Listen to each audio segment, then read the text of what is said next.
we'll do one quick example of showing the use of this generalized uncertainty principle.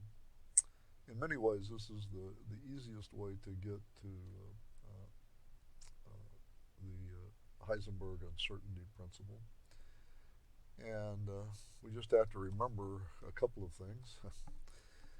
One is that we've done this commutation relationship before. I won't recalculate it here, but if I take the commutator of the operator x, the position operator for a particle, and the x component of the momentum, and its commutator, as we've seen, turns into I times h bar.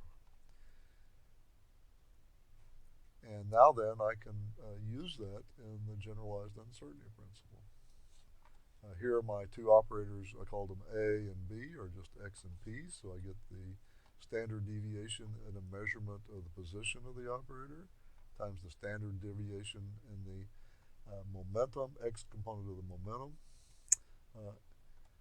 is greater than or equal to 1 over 2I times the expectation value of the commutator of those two, A and B, in this case, x and p. So just direct application. The application of a generalized relationship is always much easier than its demonstration. But what we mean by expectation value is we sandwich this commutation operator in between the state function. And now then I know that this commutator is just IH bar times the identity element, I guess. Usually you leave that out. But IH bar is just a number, and I know that I can bring that outside. And then psi is, again, in our notation, we're using normalized state functions, and so this is 1. The i's cancel, and so you get the absolute value of h bar over 2. And that's just h bar over 2. And so you get that the standard deviation of the measurement in position times the standard deviation in the measurement of the x component of the momentum has to be greater than or equal to h bar over 2. So now you know where the h bar comes from, and also this factor of 2. You may have seen the uncertainty relationship written in different ways. Sometimes they write in just an h over here. Sometimes they'll write h bar. Kind of depends on how you arrive at it, and precisely what your definitions of the uncertainty is. But it is sort of a universal standard to do statistics and anything in engineering and physics, and so you generally measure the uncertainty in a measurement by its standard deviation. And if you use standard deviations, then you get this h bar over 2 for the statement for the standard for the Heisenberg uncertainty principle. Now, usually you may have written these like this. But if you're taking the uncertainty in x, here the delta means the uncertainty in an x measurement. If you're using the standard deviation for that uncertainty, and the standard deviation in the measurement of the momentum in the x direction, as it's the standard deviation as the measure of the uncertainty, then you have the delta p delta x greater than or equal to h bar over 2. So that's sort of the standard Heisenberg uncertainty principle that you may have seen in that form now.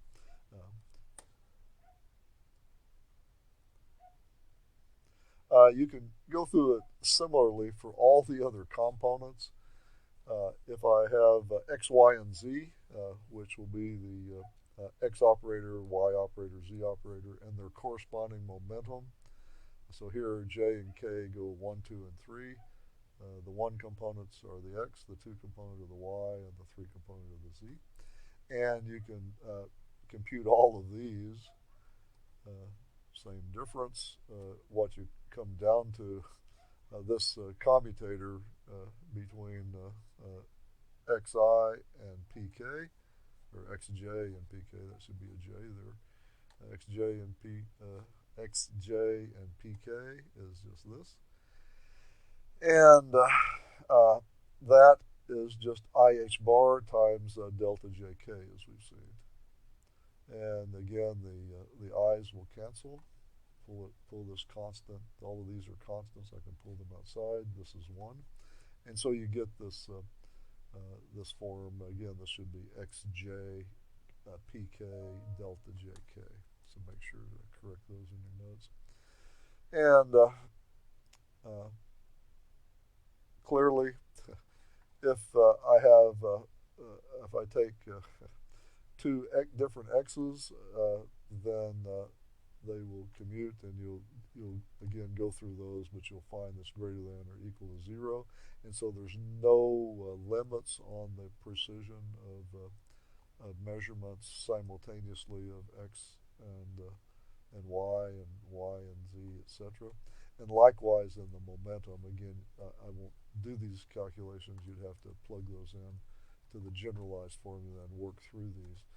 But they lead not to a finite value over here, but at least in this one, only the diagonal elements will have a finite value, although it's very small. H bar over 2 is very small.